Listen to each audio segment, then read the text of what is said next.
नमो नमः। मैं संदीप मिश्रा। आज मैं कक्षा 9 के विद्यार्थियों के लिए जो 4 फरवरी 2021 को परीक्षा हुई है, अर्धवार्षिक परीक्षा, उसके मॉडल आंसर, उसके प्रश्नों के उत्तरों को लेकर के आया हूँ। जो टेस्ट हुआ है उसके उत्तरों को लेकर के आया हूँ। आज हम उसके उत्तरों को देखेंगे। सबसे पहला प्रश्न है, देखिए, उचित विकल्पम चित्वा लिखत। उचित विकल्प को चुन करके हमें लिखना है। सबसे पहला प्रश्न है, हिमालयः इत्यस्मिन् पदे संधिः अस्ति। हिमालय इस पद में संधि है। गुण संधि, वृद्धि संधि, यण संधि, दीर्घ संधि। इसका उत्तर है दीर्घ संधि। फिर ख नंबर प्रश्न है, नमस्ते इत्यस्य पदस्य संधि विच्छेदः अस्ति। नमस्ते इस पद का संधि विच्छेद है नमः धन ते। इसका उत्तर हो जाएगा नमः धन ते। ग नंबर प्रश्न है, जगत धन ईशः इत्यस्य संधिपदः अस्ति। तो इसका हो जाएगा जगदीशः, जगदीशः।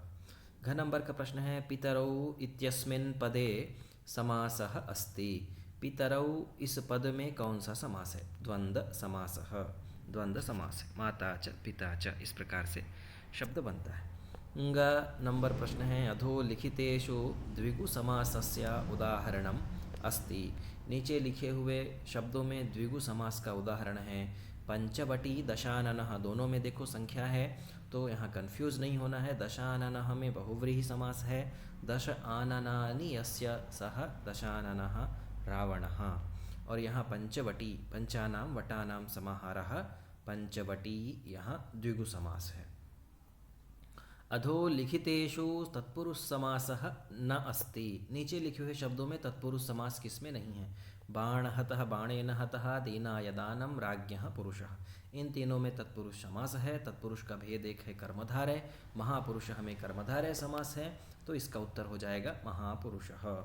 इसके बाद देखिए दूसरा प्रश्न है। दूसरे प्रश्न को भी हमें समझना है। उचित विकल्पम चित्वा लिखत। उचित विकल्पों को चुन करके हमें लिखना है। तो कृषकः ग्रामं प्रति गच्छति इत्यस्मिन् वाक्ये अव्ययपदम् अस्ति। कृषक गांव की ओर जाता है, तो इसमें अव्यय कौन सा है? कृषकः ग्रामं प्रति गच्छति, इसका उत्तर है प्रति। यहाँ अव्यय प्रति है। अधोलिखितेषु अव्ययपदं नास्ति। नीचे लिखे हुए शब्दों में अव्यय शब्द नहीं है।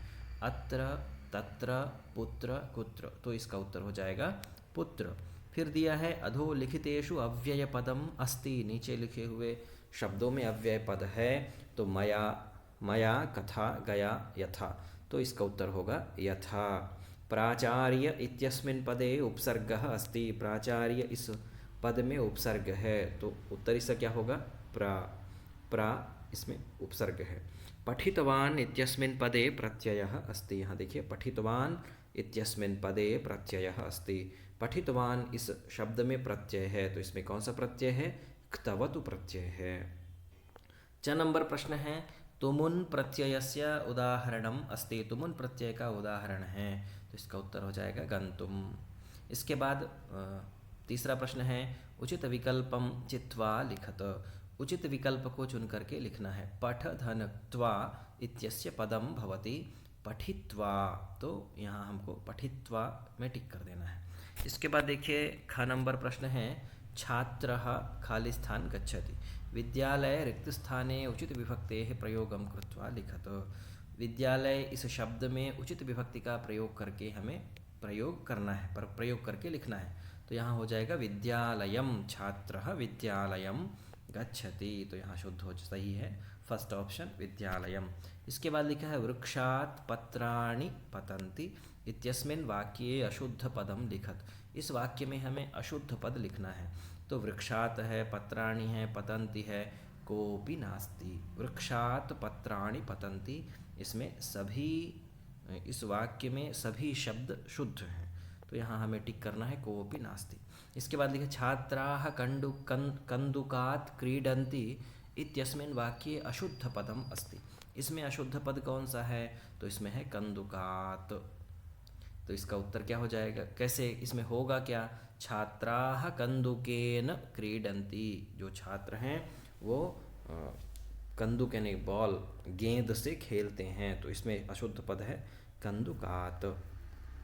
इसके बाद देखिए हम चौथे प्रश्न को देखते हैं। चौथे प्रश्न में क्या लिखा है?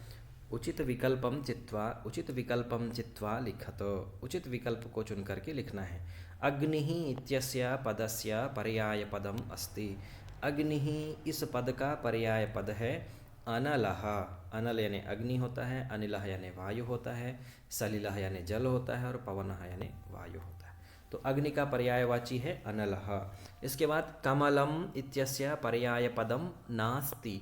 कमल इसका पर्याय पद नहीं है। सरोज, नीरजः, उत्पलम ये सभी कमल के पर्यायवाची शब्द हैं।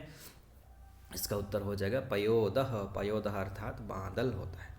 इसके बाद ग नंबर प्रश्न है प्राचीनम इत्यस्य विलोम पदम अस्ति। प्राचीन का विलोम पद है, तो प्राचीन का विलोम पद क्या है? अर्वाचीनम। ग नंबर प्रश्न है सूर्यास्तः इत्यस्य विलोम पदम अस्ति। सूर्यास्त का विलोम पद क्या है? सूर्योदयः। इसके बाद देखिए पांचवा प्रश्न है। पांचवें प्रश्न को देखेंगे। अधोलिखितेषु तृतीया विभक्ति अस्ति। पांचवें प्रश्न में क्या है? उचित विकल्प चुन करके हमें लिखना है। पांचवें प्रश्न का क नंबर प्रश्न है अधोलिखितेषु तृतीया विभक्ति अस्ति। नीचे लिखे हुए प्रश्नों में तृतीया विभक्ति है मया। इसका उत्तर है हो जाएगा मया। इसके बाद पुस्तक शब्दस्य चतुर्थी विभक्ति भविष्यति।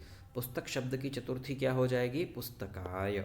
गम धातोः लट्लकारे प्रथम पुरुषे एकवचने रूपम भविष्यति। गम धातु लट्लकार प्रथम पुरुष एक वचन में रूप होगा। क्या होगा? गच्छति। इसके बाद पठामि इत्यस्मिन् पदे लकारः अस्ति। पठामि इस पद में लकार है, लट लकारः। इसके बाद छठवां प्रश्न है। छठवें प्रश्न को देखेंगे।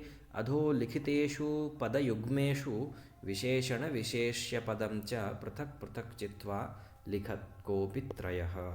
यहाँ चार दिए हुए हैं। चार में से जो युग्म एक साथ यहाँ शब्द खिन्नः बालकः, पलायमानं श्वानं, प्रीतः बालकः, त्वरमाणाः वयस्याः, ऐसे ये जो शब्द लिखे हुए हैं इन शब्दों को के विशेषण और विशेष्य को अलग करना है। यहाँ देखिए विशेषण और विशेष्य। जैसे पहला है खिन्नः बालकः, तो जो पहला पद है वह विशेषण है और बाद वाला जो पद है वह विशेष्य है। तो इसमें खिन्नः विशेषण हुआ और बालकः विशेष्य हुआ। पलायमानं श्वानं में पलायमानं विशेषण हुआ और श्वानं विशेष्य हुआ। प्रीतः बालकः में प्रीतः विशेषण हुआ और बालकः विशेष्य हुआ। त्वरमाणाः वयस्याः में त्वरमाणाः विशेषण हुआ, वयस्याः विशेष्य हुआ। इसके बाद हम सातवें प्रश्न को देखेंगे। भिन्न वर्गीय पदानि चित्वा लिखत। यहाँ नीचे जो शब्द दिए गए हैं उन शब्दों में से जो भिन्न शब्द हैं उनको हमें लिखना है। भिन्न भिन्न वर्गीय जो शब्द है उसे हमें लिखना है। जैसे काकः, शुकः, मयूरः ये तीनों पक्षी हैं, परंतु बालकः बालकः मनुष्य है, तो यह भिन्न है, इसलिए इसका उत्तर हो जाएगा बालकः। फिर दिया है भिन्न वर्गीय पदानि चित्वा लिखत। यहाँ भी भिन्न वर्गीय पद को हमें लिखना है। शिक्षकः, अध्यापकः, छात्रः, गुरुः। शिक्षक, अध्यापक, गुरु ये सभी पर्यायवाची शब्द हैं, परंतु जो छात्र है वह अलग है, इसलिए छात्र इसका उत्तर होगा। भिन्न वर्गीय पदानि चित्वा लिखत। यहाँ भी भिन्न वर्गीय पद को चुन करके लिखना है। तो पहला है कृषकः, कुंभकारः, रजकः, शिल्पकारः, मूषकः। यहाँ भिन्न शब्द है मूषकः अर्थात चूहा। तो प्रश्न नंबर 8वां है। देखिए रेखांकित पदानि अधिकृत्य प्रश्न निर्माणं कुरुत कोपि त्रयः। इनमें से तीन ही आपको करने हैं। मोदकानि पूजा निमित्तानि रचितानि आसन। तो जो अंडरलाइन शब्द है उसके स्थान में क्या हो जाएगा? कानि। तो क्या लिखेंगे? कानि पूजा निमित्तानि रचितानि आसन। इसके बाद देखिए दूसरा प्रश्न है कुक्कुरः मानुषाणां मित्रम् अस्ति। मानुषाणाम इससे हमें प्रश्न निर्माण करना है। तो मानुषाणाम षष्ठी विभक्ति बहुवचन का है, तो यहाँ प्रश्नवाचक भी षष्ठी विभक्ति बहुवचन का क्या हो जाएगा? केशाम। तो क्या होगा? कुक्कुरः केशाम मित्रम् अस्ति। अगला प्रश्न है ग्रामे निर्धना स्त्री अवसत। गांव में निर्धन स्त्री रहती थी, तो निर्धना स्त्री इस शब्द से हमें प्रश्न निर्माण करना है। इसके स्थान में क्या हो जाएगा? का। ग्रामे का अवसत। धनवृष्ट्या कोपि दरिद्रः नातिष्ठत। धनवृष्ट्या धन की वृष्टि के बाद कोई भी दरिद्र नहीं रहा। धनवृष्ट्या यहाँ इससे हमें प्रश्नवाचक बनाना है, तो इससे प्रश्नवाचक क्या हो जाएगा, कया। तो क्या लिखेंगे, कया कोपि दरिद्रः नातिष्ठत। इसके बाद देखिए 9वां प्रश्न है, क्या लिखा है, अधोलिखितेषु प्रश्नेषु त्रयाणां प्रश्नानाम् उत्तराणि संस्कृत भाषायां एक पदेन लिखत। नीचे लिखे हुए प्रश्नों में से 3 प्रश्नों का उत्तर संस्कृत भाषा में एक पद में लिखना है। तो सबसे पहला प्रश्न है, सरसाः रसालाः कदा लसन्ति। कदा यहाँ प्रश्नवाचक है, एक पद में हमें उत्तर देना है, तो इसका उत्तर हो जाएगा वसंते। अगला प्रश्न है, प्रासादः कीदृशः वर्तते। जो महल था वह कैसा था, तो इसका उत्तर हो जाएगा स्वर्णमयः। जीमूत वाहनः कस्य पुत्रः अस्ति। तो इसका जीमूत वाहन किसका पुत्र है, तो इसका उत्तर हो जाएगा जीमूत केतोः। अगला प्रश्न है, वृक्षाः स्वयं कानि न खादन्ति। तो वृक्षाः स्वयं कानि न खादन्ति, पेड़ स्वयं क्या नहीं खाते हैं, तो इसका उत्तर हो जाएगा फलानि फलानि। कः तंद्रालुः भवति, कौन आलसी होता है, तो बालः। इस प्रकार से आपका 9वां प्रश्न पूरा हुआ। इसके बाद हम 10वें प्रश्न की ओर बढ़ते हैं। 10वां प्रश्न क्या लिखा है, देखिए, संस्कृत भाषायाम उत्तरम लिखत। संस्कृत भाषा में ही हमें उत्तर लिखना है। पहला प्रश्न है, कवि ही वीणाम लिखा है, वीणा के स्थान में वाणीम होना चाहिए, ये मिसप्रिंट है। कवि ही वाणीम किम कथयति, कवि वाणी से क्या वाणी को क्या कहता है, तो इसका उत्तर है कवि ही वाणीम नवीनाम वीणाम निनादयितुम कथयति। दूसरा, अथवा इसे भी आप कर सकते हैं, अथवा ये कर सकते हैं। क्या लिखा है, मास पर्यंतम धेनोः अदोहनस्य किम कारणम आसीत्। तो इसका उत्तर है, ग्राम प्रमुखस्य गृहे मासान्ते उत्सवार्थम दुग्धम आवश्यकम आसीत्। चंदनेन चिंतितं यत् मासान्ते यदि दुग्धम भोक्ष्यामि तर्हि बहुधनं प्राप्स्यते इति मासपर्यन्तं धेनोः अदोहनस्य कारणम आसीत्। इसके बाद देखिए, संस्कृत भाषायाम उत्तरम लिखत 11वां प्रश्न है। प्रश्न क्या है, कंचनपुरम नाम नगरम कुत्र विभाति स्म। कंचनपुर नाम का नगर कहाँ कहाँ था। तो कंचनपुरम नाम नगरम हिमालयस्य सानोः उपरि विभाति स्म। कंचनपुर नाम का नगर हिमालय की चोटी में सुशोभित हो रहा था। इसके बाद है अथवा, ये प्रश्न भी आप कर सकते हैं, अथवा इसके स्थान में नीचे वाला प्रश्न कर सकते हैं। क्या लिखा है, सज्जनानां मैत्री कीदृशी भवति। सज्जनों की मैत्री कैसी होती है, तो इसका उत्तर है सज्जनानां मैत्री पुरा लघ्वी पश्चात वृद्धिमती च भवति। सज्जनों की मैत्री पहले छोटी होती है परंतु धीरे धीरे बढ़ने लगती है। इसके बाद देखिए 12वें प्रश्न को हम देखेंगे। 12वां प्रश्न क्या है, प्रदत्त शब्दैः रिक्तस्थानपूर्तिं कुरुत कोऽपि त्रयः। नीचे लिखे हुए शब्दों से हमें रिक्त स्थान भरना है, कोई 3 का हमें करना है, कोई 3 प्रश्न हमें करना है।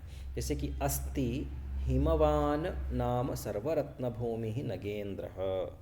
इसके बाद मल्लिका तु धर्मयात्रायै गता, तस्मिन्नेव ग्रामे एका अपरा लुब्धा वृद्धा न्यवसत्, तदनन्तरं सा लोभं पर्यत्यजत, वहति मंद मंदम सनीरे समीरे। इस प्रकार से आपका 12वां प्रश्न पूरा हुआ। इसके बाद हम 13वें प्रश्न की ओर बढ़ते हैं।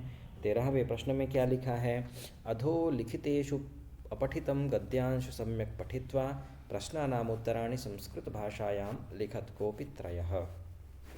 नीचे हमें एक गद्यांश को पढ़ना है और उस गद्यांश को पढ़ करके संस्कृत भाषा में उत्तर लिखना है। कोई 3, इनमें से कोई 3 ही हमें करना है। क्या लिखा है, भारतस्य उत्तरस्यां दिशि महोन्नतः पर्वतराजः हिमालयः वर्तते, यः उत्तरदिशायां प्रहरी इव भारतं रक्षति।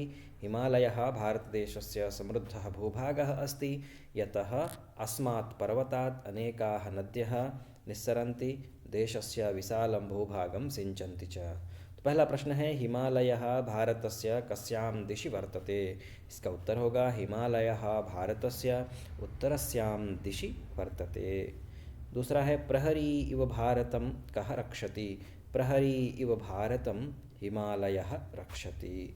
हिमालयः कस्य समृद्धः भूभागः अस्ति। हिमालयः भारतदेशस्य समृद्धः भूभागः अस्ति। देशस्य विशालं भूभागं काः सिञ्चन्ति।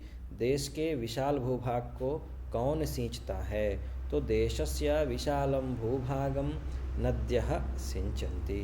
इसके बाद अगला प्रश्न है, देखिए, कस्मात् पर्वतात् अनेकाः नद्यः निस्सरन्ति। किस पर्वत से अनेक नदियाँ निकलती हैं? तो इसका उत्तर होगा हिमालयात् पर्वतात् अनेकाः नद्याः निस्सरन्ति। इसके बाद हम 14वें प्रश्न को देखेंगे। 14वां प्रश्न क्या है, देखिए, कोपि चत्वारि युग्ममेलनं कुरुत। इनमें से चार ही हमें करना है। तो सरस्वती, सरस्वती का क्या होगा? वाणी। फिर है दानवीरः, दानवीरः जीमूतवाहनः। इसके बाद अनश्वरः, अनश्वरः परोपकारः। आस्वाद्यतोयाः नद्यः कुलक्रमागतः कल्पतरुः।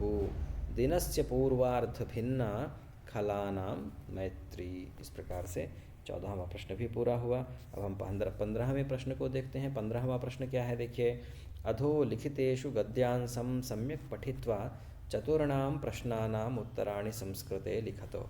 नीचे लिखे हुए गद्यांश को अच्छे से पढ़ना है और पढ़ने के बाद 4 प्रश्नों के उत्तर हमें संस्कृत में लिखने हैं। क्या लिखा है? पुरा कस्मिंश्चित् ग्रामे एका निर्धना वृद्धा स्त्री न्यवसत। तस्याः च एका दुहिता विनम्रा मनोहरा चासीत्। एकदा माता स्थाल्यां तण्डुलान् निक्षिप्य पुत्रीम् आदिशत। सूर्यातपे तण्डुलान् खगेभ्यो रक्ष।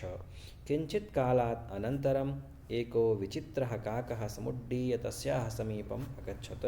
नैतादृशः स्वर्णपक्षो रजतचञ्चुः स्वर्णकाकस्तया पूर्वं दृष्टः। तं तण्डुलान् खादन्तं हसन्तं च विलोक्य बालिका रोदितुम् आरब्धा।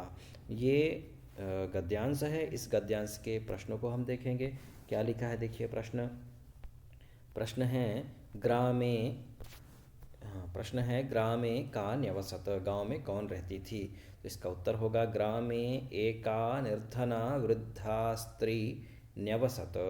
दूसरा प्रश्न है दुहिता कीदृशी आसीत्? दुहिता विनम्रा मनोहरा चासीत्। इसके बाद तीसरा प्रश्न है माता पुत्रीं किम आदिशत? इसका उत्तर होगा माता पुत्रीं आदिशत सूर्यातपे तण्डुलान् खगेभ्यो रक्ष। काकः कीदृशः आसीत्? स्वर्णपक्षो रजतचञ्चुः स्वर्णकाकः आसीत्। इसके बाद 5वां प्रश्न है तण्डुलान् खादन्तं काकं विलोक्य बालिका किम कर्तुम् आरब्धा? तो रोदितुम। इसका उत्तर क्या लिखना है? तण्डुलान् खादन्तं काकं विलोक्य बालिका रोदितुम आरब्धा। किम कर्तुम के स्थान में लिख देना है रोदितुम आरब्धा। स्थाल्यां तण्डुलान् का निक्षिप्तवान् नहीं होगा, निक्षिप्तवती। स्थाल्यां तण्डुलान् का निक्षिप्तवती। तो इसका उत्तर हो जाएगा स्थाल्यां तण्डुलान् माता का के स्थान में हो जाएगा माता निक्षिप्तवती। इसके बाद हम 16वें प्रश्न को देखते हैं। 16वें प्रश्न में क्या लिखा है? 16वें प्रश्न में भी अधोलिखितेषु गद्यांशं पठित्वा चतुर्णां प्रश्नानाम् उत्तराणि संस्कृते लिखत। नीचे लिखे हुए गद्यांश को पढ़ करके 4 प्रश्नों के उत्तर हमें संस्कृत में देने हैं। तो गद्यांश क्या है? अस्ति हिमवान नाम सर्वरत्नभूमिः नगेन्द्रः तस्य सानोः उपरि विभाति कञ्चनपुरं नाम नगरं तत्र जीमूतकेतुः इति श्रीमान् विद्याधरपतिः वसति स्म। तस्य गृहोद्याने कुलक्रमागतः कल्पतरुः स्थितः। स राजा जीमूतकेतुः तं कल्पतरुम् आराध्य तत्प्रसादाच्च बोधिसत्त्वांशसम्भवं जीमूतवाहनं नाम पुत्रं प्राप्नोत। सः जीमूतवाहनः महान् दानवीरः सर्वभूतानुकंपी च अभवत्। अब यहाँ देखिए पहला प्रश्न है, उसको हमें हल करना है। हिमालयस्य सानोः उपरि कं नाम नगरं विभाति? तो इसका उत्तर हो जाएगा हिमालयस्य सानोः उपरि कंचनपुरं नाम नगरं विभाति। तो कम नाम नगरम, नगरम है ना, तो इस हमें लिख देना है कंचनपुरम नाम नगरम। इस तरह से हमें उत्तर लिखना है। दूसरा प्रश्न है सर्वरत्नभूमिः नगेन्द्रस्य नाम किम? तो सर्वरत्नभूमिः नगेन्द्रस्य नाम हिमवान, ऐसा हमें लिख देना है। जीमूतकेतोः पुत्रस्य नाम किम? जीमूतकेतोः, जीमूतकेतु के पुत्र का क्या नाम था? तो जीमूतकेतोः पुत्रस्य नाम जीमूतवाहनः। जीमूतवाहनः कीदृशः आसीत्? तो लिखना है जीमूतवाहनः कीदृशः के स्थान में लिखना है महान दानवीरः सर्वभूतानुकंपी च आसीत्। पांचवा प्रश्न है जीमूतकेतुः कुत्र वसति स्म? जीमूतकेतुः कंचनपुर नाम नगरे वसति स्म। छठवां प्रश्न है राज्ञः गृहोद्याने कुलक्रमागतः कः तरुः स्थितः? तो राज्ञः गृहोद्याने कुलक्रमागतः कल्पतरुः स्थितः। कः तरुः के स्थान में हो जाएगा कल्पतरुः स्थितः। इसके बाद हम 17वें प्रश्न को देखते हैं। 17वां प्रश्न क्या कहता है? अधो लिखितेषु पद्यांशं पठित्वा चतुर्णां प्रश्नानाम् उत्तराणि संस्कृते लिखत। नीचे लिखे हुए पद्यांश को पढ़ करके चार प्रश्नों के उत्तर हमें संस्कृत में देने हैं। पद्यांश है वृत्तं यत्नेन संरक्षेद वित्तमेति च याति च अक्षीणो वित्ततः क्षीणो वृत्ततस्तु हतो हतः। कः यत्नेन संरक्षेत नहीं होना चाहिए, किम होना, किम यत्नेन संरक्षेत। तो इसका उत्तर हो जाएगा वृत्तं यत्नेन संरक्षेत, क्योंकि जो वृत्तम शब्द है वह नपुंसक लिंग में है, इसलिए यहाँ किम यत्नेन संरक्षित ऐसा प्रश्न होगा। वो मिसप्रिंट के कारण ऐसा हुआ है। दूसरा है कस्मात् क्षीणः मानवः हतः। तो कस्मात् क्षीणः, कस्मात् के स्थान में क्या हो जाएगा वृत्तात् क्षीणः मानवः हतः।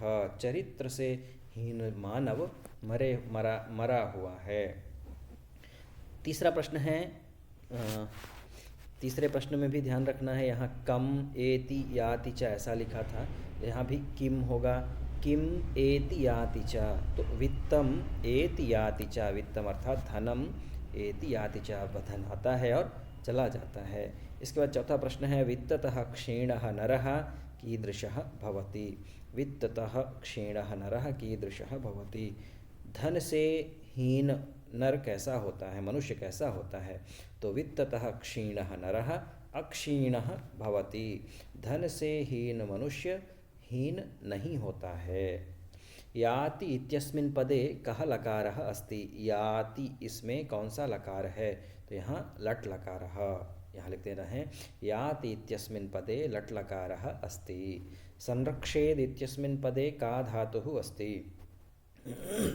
संरक्षेद इत्यस्मिन् पदे रक्ष धातुः अस्ति। इसके बाद 18वां प्रश्न है। 18वें प्रश्न को देखेंगे क्या लिखा है। अधो लिखितेषु पद्यांशं पठित्वा चतुर्णां प्रश्नानाम् उत्तराणि संस्कृत भाषायां लिखत। नीचे लिखे हुए पद्यांश को पढ़ करके संस्कृत भाषा में हमें उत्तर लिखना है। 4 प्रश्नों के उत्तर संस्कृत भाषा में लिखने हैं। तो क्या है पद्यांश? निनादय नवीनाम अये वाणी वीणां मृदुं गाय गीतिं ललितनीतिलीनां मधुरमञ्जरी पिञ्जरीभूतमालाः वसन्ते लसन्तीः सरसारसालाः कलापाः ललित कोकिला काकलीनां। तो पहला प्रश्न है, देखिए कविः कां संबोधयति। तो इसका उत्तर क्या होगा? कविः वाणीं संबोधयति।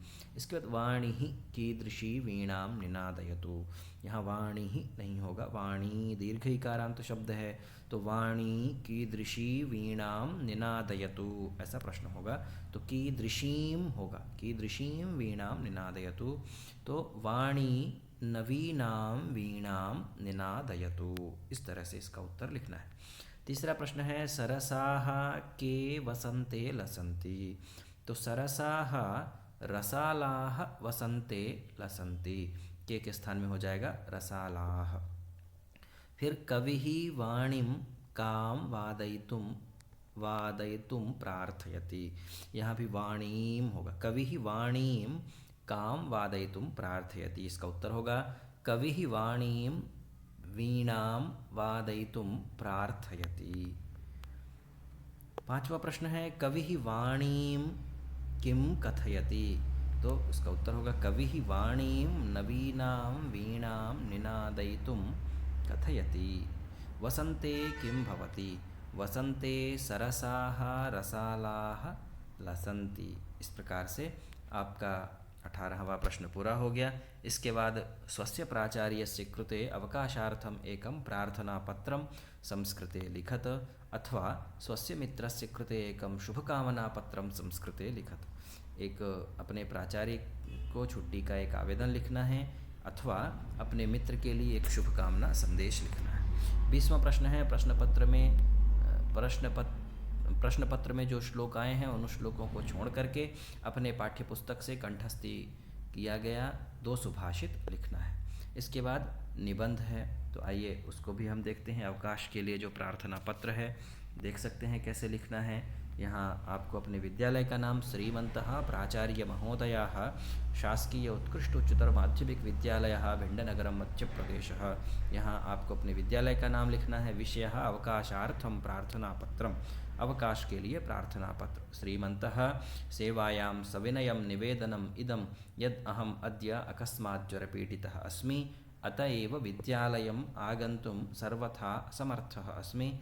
कृपया 5 दिवसानां 5 दिनांकतः 9 दिनांक पर्यंतम, यहाँ दिनांक आप अपने हिसाब से कर सकते हैं, अवकाशम यच्छन्तु इति सविविनयं प्रार्थयामि। यहाँ आपको दिनांक डालना है 4/2/2021। भवदीयः शिष्यः यजुसः। इस प्रकार से आपको अवकाश के लिए प्रार्थना पत्र लिखना है। शुभकामना पत्र कैसे लिखना है तो उसको भी देख लीजिए। प्रिय मित्र प्रत्युष सप्रेम नमस्ते। अत्र कुशलम तत्रास्तु, यहाँ कुशल है वहाँ भी कुशल होगा। अद्य सायंकालीन समाचार पत्रे भवतः परीक्षा परिणामः मया पठितः, एतद् ज्ञात्वा अहम् अतीव हर्षम् अनुभवामि। यत् भवान् 10मकक्षायां प्रथमस्थानं प्राप्नोत्, मम सर्वे परिजनाः मित्राणि च इदम् अवगत्य अतीव प्रसन्नाः अभवन्। मम साधुवादं स्वीकरोतु, सद्यः एव पत्रोत्तरं ददातु। भवतः मित्रं रजत शर्मा। इस प्रकार से आप शुभकामना पत्र भी लिख सकते हैं। यहाँ आपको अपना स्थान लिखना है, वेदनगरम उज्जैनीतः, दिनांकः अपना दिनांक लिखना है। इस प्रकार से शुभकामना पत्र है। यहाँ देखिए 2 श्लोकों की बात हुई थी। आपके प्रश्न पत्र में जो 2 श्लोक नहीं हैं उनको छोड़ करके कंठस्थी किया हुआ 2 श्लोक हमें लिखना है। तो आपकी पुस्तक से ही ये श्लोक हैं, 2 श्लोक आप लिख सकते हैं। श्रूयताम धर्म सर्वस्वं श्रुत्वा चैवावधार्यताम, आत्मनः प्रतिकूलानि परेषां न समाचरेत्। दूसरा है प्रियवाक्य प्रदानेन सर्वे तुष्यन्ति जन्तवः, तस्मात् तदेव वक्तव्यं वचने का दरिद्रता। इस प्रकार से इसके बाद मम पाठशाला आपको लेख लिखना है। 4 लेख हैं। मम पाठशाला, इसके बाद पुस्तकम, धेनुः और अस्माकं देशः। तो इसमें से आप कोई भी एक निबंध आप लिख सकते हैं। यहाँ आप देख सकते हैं लिखे हुए हैं। मम पाठशाला, मम विद्यालय के बारे में लेख है। इसके बाद पुस्तकम के बारे में है। इसके बाद धेनुः के बारे में है और इसके बाद अस्माकं देशः के बारे में। इस प्रकार से आपके सभी प्रश्नों को मैंने पढ़ा दिया है, सभी प्रश्नों को आपको बता दिया है। आपके कोई भी समस्या है तो आप वीडियो में कमेंट करके उनके उत्तरों को जान सकते हैं। तब तक के लिए आप सभी को नमो नमः।